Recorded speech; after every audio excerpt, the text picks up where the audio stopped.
welcome to Crooked Letter Sports Podcast, the show about Mississippi sports and the folks who play them. I'm Tyler Cleveland from Scorebook Live, Mississippi, joined as always by my dad, mentor, and friend, Rick Cleveland of Mississippi Today fame. Dad, how was your weekend? It was really good. Boy, I guess I might have set a record for how many hours spent watching a golf tournament. You also might have set a record for that the Father's Day meal Sunday night. It was outrageous good. You made the salmon. I know Mom made the tomato pie. Yeah. Which the triumphant return of summer and the tomato pie is something to be celebrated and not shied away from. But I hope you had a good Father's Day. I know you didn't shy away at all. I don't shy away at all. I've already been back for seconds. There was leftovers, but I've already been back for them. So. But I hope you had a good Father's Day, and I hope all the fathers out there had a good day.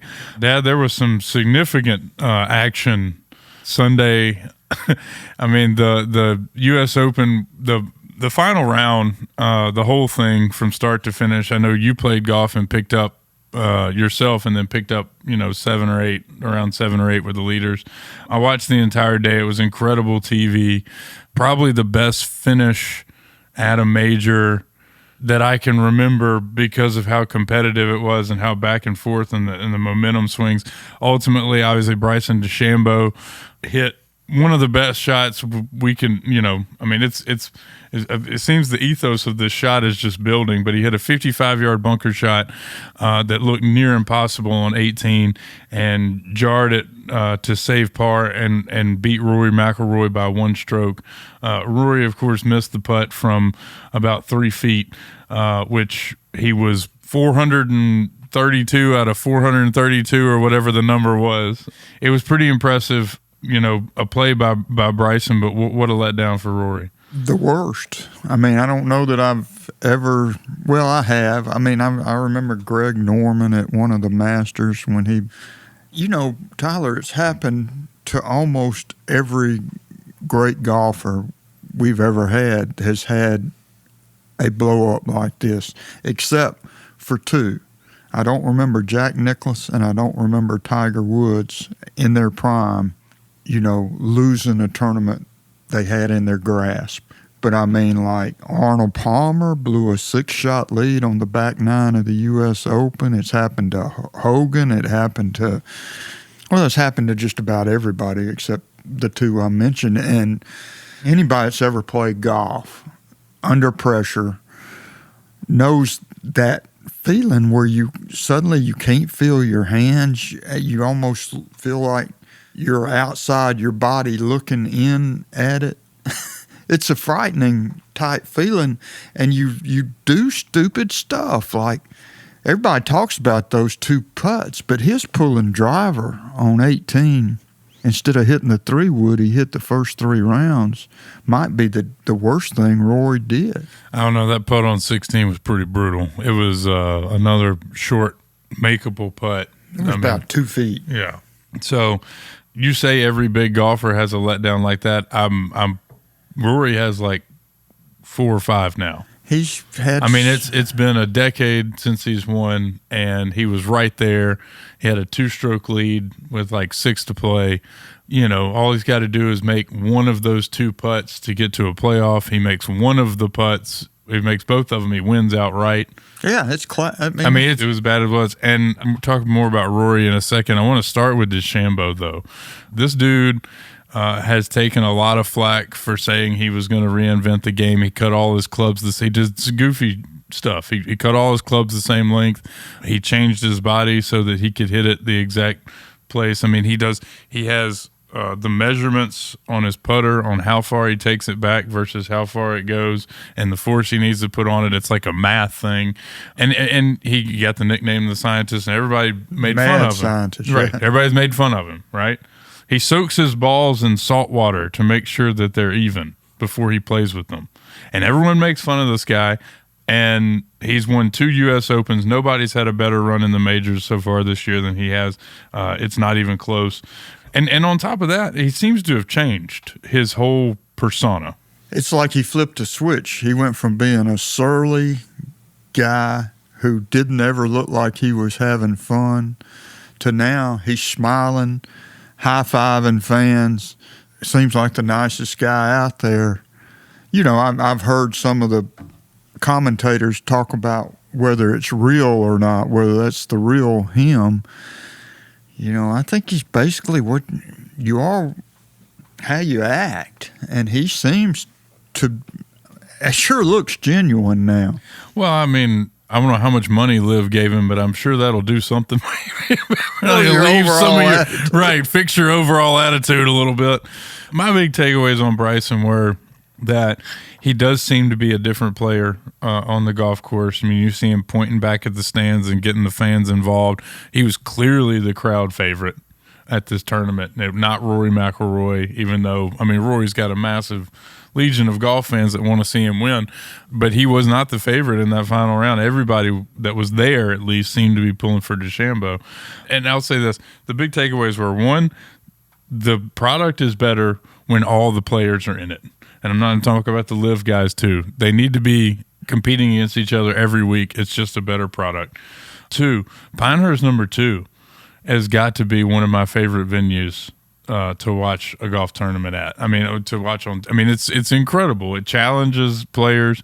The only thing I will say is, as you and I were talking, the luck factor is pretty outrageous because you hit it in that native area, and you may have a perfect lie, or you may be dead. Well, I mean, until the 18th hole, DeChambeau had hit it in that waist area or whatever you want to call it, almost every hole, and would end up having to where he could get his club on the ball. No. But the par he made on 18, when you're talking about the big takeaways, we saw what's inside of him on that last hole. It was incredible. I mean, count me. I mean, I wouldn't have said it going into the weekend, but I'll say it coming out of it. Count me a fan. He won me over. So the other big I was going to get to, I said that the field, it's better when the whole field's there. No doubt. The other one is that when it seems to matter more, when the stakes are high, it does make it better. And I think that's one thing. I think that if there's more money on the line, the purse is bigger. I think that's where Liv does have that correct. If there's more money on the line, then more guys are going to compete, and the stakes seem to be higher.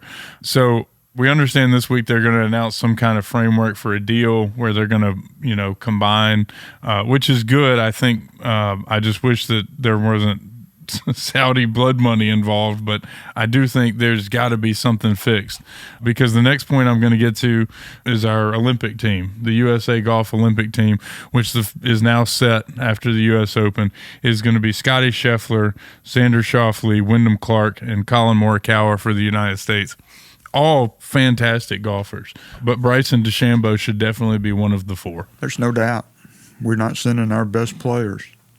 Our best player right now is Scotty Scheffler, and our second best player is Bryson DeChambeau. I agree. I would also add Schauffele to that list, but I don't know if it would be by the numbers Wyndham Clark or Colin Morikawa. Obviously, 2 great players. Yeah, no doubt. Whichever one. Right, right. That'd be fine. Yeah. I want to interject one thing back to our takeaways from the U.S. Open.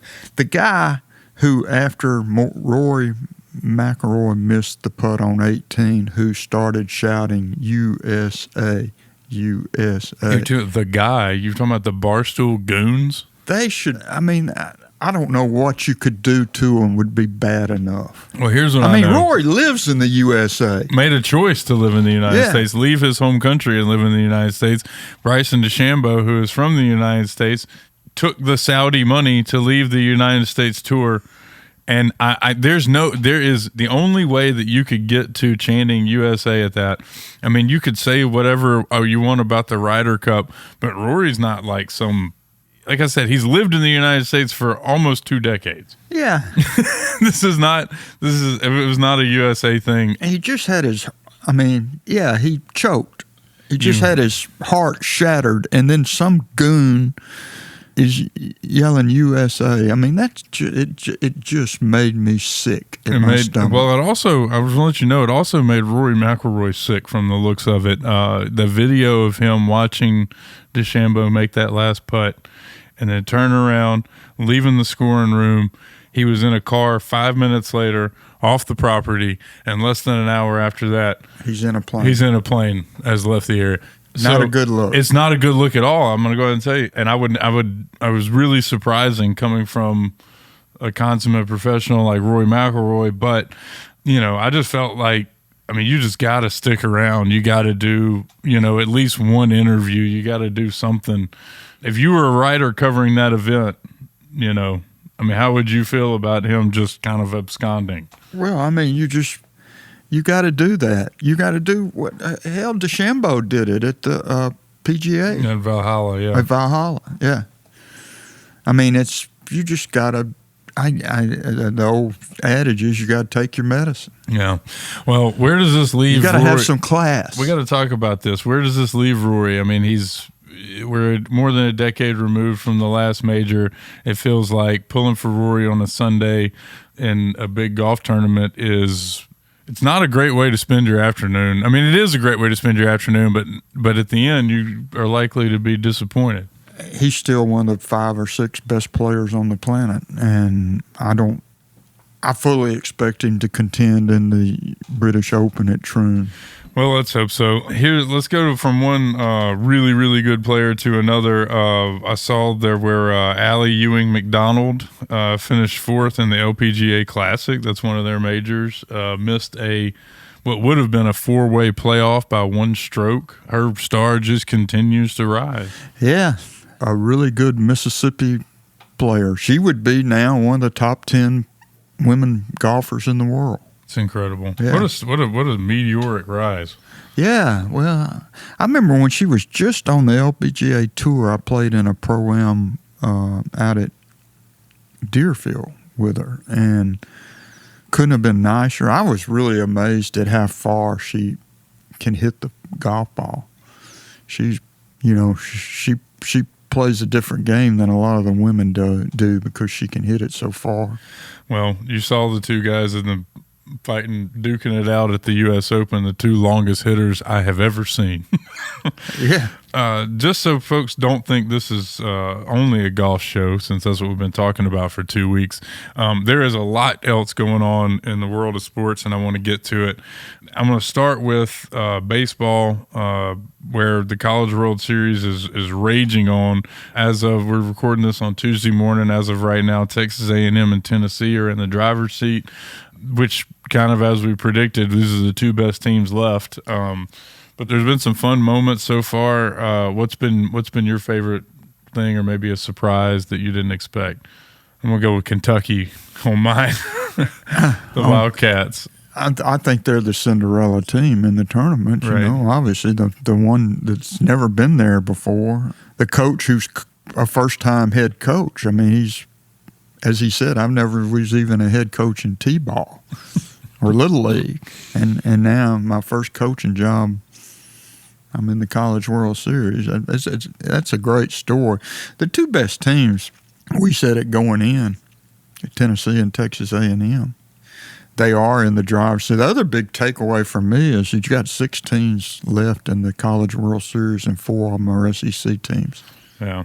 Well, it could be, and very well could end up with a final between those 2. And what a series that would be. It will be, and I think that's what's going to happen.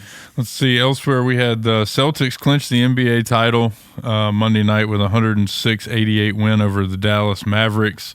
Dad, I'll be honest with you, I'd only watched one of the finals games this year. I just couldn't get jazzed for it, and there was a lot going on. But I was pulling for the Celtics because of Al Horford. I've always been a big Al Horford fan. The guy had played in 100. This was his 186th career postseason game, and he got his first title, which is pretty cool. You play that long. Can you think of anybody else who, had a run like that where they just couldn't get over the hump despite being just a pivotal player on so many good teams? Well, I remember a big center named Nate Thurmond from back when I was growing up, who always never could quite seem to, because the Celtics were so good, he never could get there. But right. Who do you have in mind? Karl Malone. Oh, yeah. Played in 193 postseason games. The mailman. I know. So nicknamed by my buddy Teddy Allen from Shreveport, Louisiana. I'll tell you who else never won a title, but I don't think Charles Barkley got a title. I don't know how many postseason games he played in, but he was a hell of a player, never got one. Yeah, well, I was pulling for the Celtics because I've been pulling for the Celtics all my life. But the one similarity I see between these Celtics and the Celtics of Bob Cousy and Bailey Howell and then the Celtics of Larry Bird and Kevin McHale is that they really play team basketball. They always give it up for a better shot. They move the ball around. Their spacing, as they say, is perfect. I just think they're the best team in the pro basketball. Yeah, Jason Tatum, also just a fantastic player. Dad, in Braves news, I just say the Braves injury report is more like what the hell we're talking about these days. But former Southern Miss Golden Eagle Hurston Waldrop was going to be demoted after his second start. They had already announced they were going to send him to Gwinnett. Was not quite ready yet. Had like a 16.7 ERA in those two starts. But he is now instead headed to the IL with elbow soreness after he told the staff after his second start that his arm was a little more sore than normal. So he's headed to the IL where he will join our buddy Michael Harris, our former Rookie of the Year winner, the reigning league MVP Ronald Acuna Jr., and the reigning Cy Young winner Spencer Strider on the IL. At what point in life, I would say sometimes you have to punt and play defense, but there's so much of the season left. What would you... They're 8 games behind the Phillies. They're 4.5 games ahead in the wild card race. I still think they'll make a run. Despite all that you said, which is true, and all the injuries, that lineup and the first 4 pitchers, first 4 starters, and the bullpen are all good. It's going to be hard, but I sure expect them to be a playoff team. I'll say this: if the infield stays healthy the rest of the way, because those are the guys. They basically started every game last season. If they can stay healthy the rest of the way, they have a shot. But the outfield, we've got, we'll call Ozuna an outfielder for the purposes of this conversation, even though he is clearly not DH. Any fielder whatsoever. But that outfield, it's just that you're asking guys like Kalinick and Adam Duvall to really carry the load out there, because now Harris is gone, Acuna is gone. It's a whole new world out there. And then the pitching on top of that. We were going to get to it. We got to find a starting pitcher. They have pulled several levers that have like self-destruct buttons here. So they got to figure out something to kind of bridge the gap. You fully expect them to make a move. If I could make one trade for them, I would trade for Jake Mangum and put him in the outfield and bat him leadoff. All right. I'd do that. I'd love to see Jake wearing an Atlanta Braves jersey. I don't know what you have to give up to get him. Not much. How about Matt Wallner, who just apparently is just the greatest hitter in AAA history? Every time I open the Twitter, this dude has hit another mammoth home run to put his team up 3-1, but then 500 footers. Yeah. Right. But then they call him up and he strikes out. He strikes out. And they send him back down. Yeah. Sometimes it bees that way. He's going to be the Bull Durham of players. All right, Dad, before we get out of here, I got a little Saints news to get to. It is that time of year, folks, when you get inundated with this NFL news that you don't care about. But this is some of the stuff I found that was a little significant. There's a lot of ballyhoo about Alvin Kamara walking out of the last day of the voluntary team workouts last week over his contract. I was looking at the numbers on it. This is pretty ridiculous, by the way. So this year he is scheduled to make $11.8 million. That's against the cap, right? So, and that's outrageous for a running back right now. But even one as talented as Kamara is. But next year he is scheduled to make $22.4 million, which is kind of the sticking point here. He doesn't want to go into the season with no certainty about his future. He knows the Saints are not going to pay him $22.4 million. And neither will anybody else. And neither will anybody else, right. So they're going to have to rework the deal, which will probably bump him a little bit from the 11.8 this year. It'll probably be more, just to make sure it'll be secure down the line and they won't have to pay him this $22 million. But they are kind of at an impasse right now until they get that worked out. I know that the Saints cannot win without him.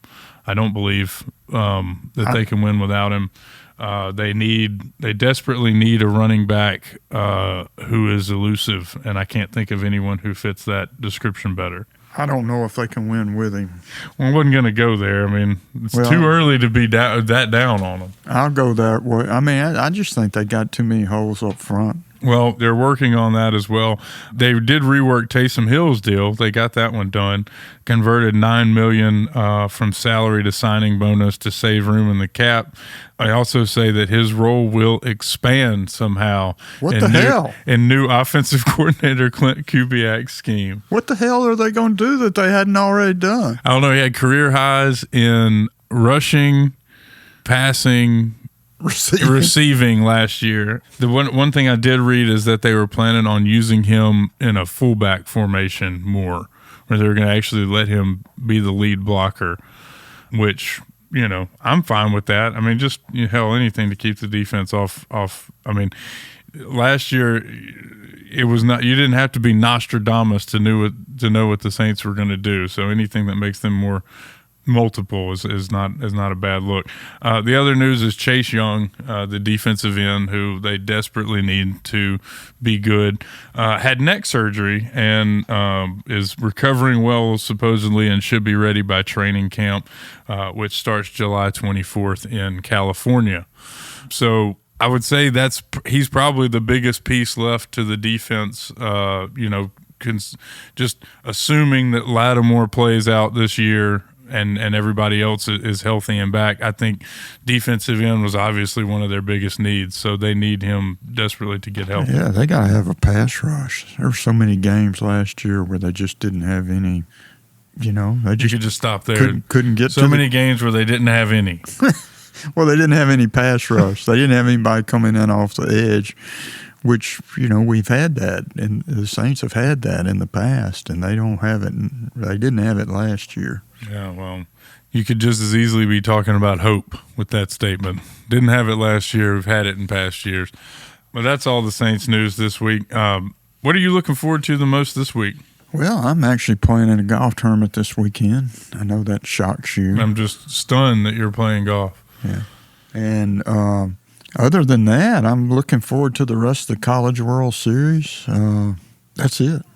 That's what I was going to say is the College World Series. I think I'm ready to dig into it and kind of watch every game the rest of the way. The quality of play is just unbelievable. I mean, you just flip it on, and there's a big league play made almost every inning. I mean, these guys are really good. Yeah, a lot of these guys we're going to be watching them for years and years. Yeah, I think so. I think you and I watched an inning together the other day and saw what would have been maybe 2 or 3 web gems. Yeah. So, yeah, I'm looking forward to that the most. I really think at this point, I hate to say it for all our Aggie fans out there, I think Tennessee is just, I don't know. They win close games. They win blowouts. They would you take that action? You'd take that action. I'll take Texas A&M. I'll take Texas A&M. I think their pitching's deeper. All right. I'm loving it. We got a little back and forth going. Well, everybody, that's all the time we got this week. Y'all have a good one out there. Stay safe if you're traveling, and we'll talk to you next week.